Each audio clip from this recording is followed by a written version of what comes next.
Basuki Cahayapurnama atau Pak Ahok. Pak Ahok, saat Wali Kota Surabaya, Ibu Risma, gencar-gencarnya berusaha untuk menutup salah satu lokalisasi prostitusi terbesar di Asia Tenggara, Gang Doli.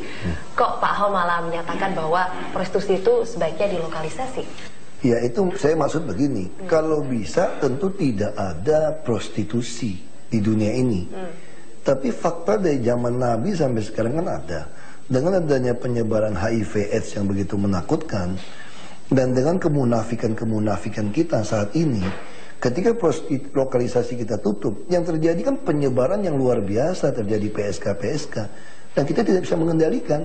Jadi saya sampai membuat lelucon, kalau kita memakai kalung salib, saya sebagai PSK pun Anda akan mengira saya sangat rohani. Kalau saya pakai kerudung sebagai PSK pun Anda anggap saya sangat rohani. Anda tidak bisa mengetahui yang mana PSK, mana bukan sekarang. Mana yang hidung belang, mana tidak. Jadi kalau Anda dilokalisasikan, Anda bisa tahu persis kondisi kesehatannya. Bahkan menurut saya, Anda kalau mau mempertobatkan mereka, membantu mereka mencari pekerjaan, menyadarkan mereka yang di jalan yang salah ini, Anda bisa kirim pastor, kiai, ustadz, atau biksu, pendeta, untuk bisa mempertobatkan mereka. Semua orang harus menghindari menjauhi seks sebelum nikah, seks di luar nikah. Ini sangat jelas. Tetapi kalau orang tidak bisa lakukan, kita tidak bisa memaksa orang mau masuk neraka kan. Tetapi persoalannya, kalau Anda mau masuk neraka silakan saja, jangan menularkan penyakit kepada ibu rumah tangga. Sekarang yang terjangkit HIV ibu rumah tangga itu 5 kali lebih banyak terdeteksi dari PSK. Harus ada pemakaian kondom, ada sebuah proses pendidikan, ada pengawasan. Memang kita ini bangsa yang sangat beragama, atau enggak?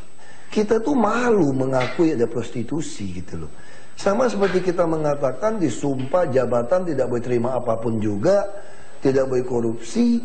Nyatanya kita bangga memamerkan kekayaan kita hasil korupsi gitu loh. Ditanggap koruptor pun bangga. Nah ini persoalan bangsa kita di situ. Justru dengan adanya lokalisasi menurut saya pribadi lebih gampang mengontrol. Tapi secara umum, pandangan persepsi umum yang sangat beragama ini kita, itu seolah-olah tidak boleh gitu loh. Nah saya mau tanya, kalau tidak boleh solusinya apa?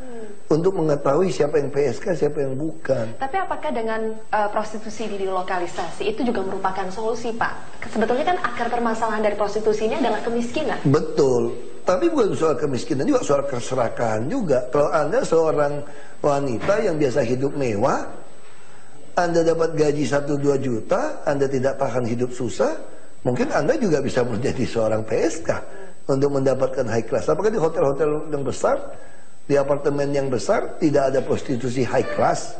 Kita sudah baca berita begitu banyak yang high class. Ini bukan soal kemiskinan, ini soal gaya hidup. Makanya itu yang saya maksudkan. Kalau yang seperti itu kita nggak bisa cegah, kenapa yang kita mau kejar? Sama seperti Pol PP.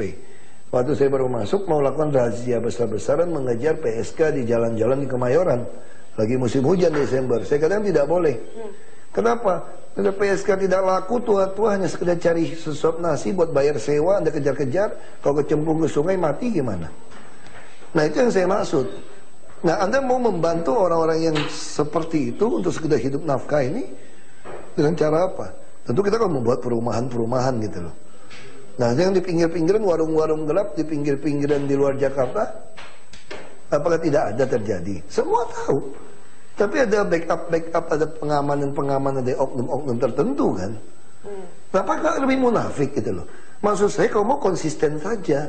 Kita negara ini bukan negara agama loh. Negara ini negara sekuler. Itu persoalan di situ. Kalau Anda bicara hukum, bisa nggak pejabat-pejabat yang kaya raya membuktikan harta dari mana? Kalau ada pembuktian terbalik. Itu juga kan, jadi kita harus, maksud saya harus realistis gitu loh. Ini realistisnya itu bagaimana solusi jalan. Bukan saya kompromi. Makanya saya tegaskan kan, Anda tidak boleh ada seks sebelum nikah, tidak boleh ada seks di luar nikah. Tapi kalau sampai terjadi, Anda harus lakukan apa? Menikah yang banyak. Oh iya, kalau Anda kaya. Orang kaya juga belum tentu berani menikah banyak. Bisa berantem anak istri. Itu jadi persoalan. Lo nggak boleh berzina. Itu zaman Nabi udah bilang nggak boleh berzina, nggak boleh mencuri, nggak boleh kata dusta. Sisi penegakan hukum pun Iya, harus konsisten. Anda kalau dan teriak-teriak tegas agama, aparatnya teriak-teriak agama, tapi tidak juga uang misalnya yang haram, ya untuk apa? Berarti dari aparat penegak hukumnya, Jadi Pak, masih ya? konsisten, kita masih jelas. Kan yang terjadi apa? Nggak bisa kontrol. Kita nggak bisa kontrol. Saya sih nggak ada urusan. Ya kan terserah Anda gitu loh. Itu kan pendapat saya gitu kan. Kalau Anda menentang, bilang ini salah dari aturan, ya sudah kamu tegakkan aturan jelas. Saya lebih senang kalau ketahuan jumlah harga untuk kamu nggak jelas, cincang 12 karena korupsi. Masih tegas gitu loh. Ya kan? Yang dites HIV karena nggak boleh pakai kondom, nggak mau tahu kamu kejangkit karena apa, begitu tes HIV bawa ke samping tembak. Karena akan membuat rusak moral bangsa ini ada yang HIV. Kan gila kalau begitu gitu loh. Baik, Pak Ahok. Kalau kita berbicara DKI Jakarta, apakah kira-kira DKI Jakarta sendiri akan mencoba menerapkan lokalisasi untuk prostitusi? Jelas nggak bisa, makanya saya lempar, mana berani DPRD lakukan. Bisa nggak laku, itu saya bilang kita hidup dalam kemunafikan. Ya kan, siapa mau ngaku korupsi? Apakah semua pejabat itu baik, tidak pernah main pelacur, saya mau tanya. Gitu loh, yang high class apa mereka nggak main? Main kasus korupsi aja bisa piara orang, nggak kaya kamu. Kalau bisa kirim uang gitu banyak. Apa solusi terbaik untuk prostitusi ini, Pak? Solusi terbaik bagi saya itu tadi, semua orang harus mendaftarkan terjangkit HIV atau tidak. Kita lagi program di DKI ini, semua orang harus tahu status HIV-nya. Mari kita buat tes gratis di semua puskesmas, VCT. Jadi voluntary counseling testing. Karena begitu Anda ketahuan positif HIV, kami masih bisa obatin Anda. Anda masih bisa berkeluarga, masih bisa melahirkan keturunan. Ini penjaganya lebih, jangan sampai jadi AIDS. Kalau jadi AIDS Anda bisa mati. Dan pemirsa, demikianlah tadi wawancara kami dengan Bapak Basuki Cahayapurnama dari Jakarta, Zulfi Iskandar.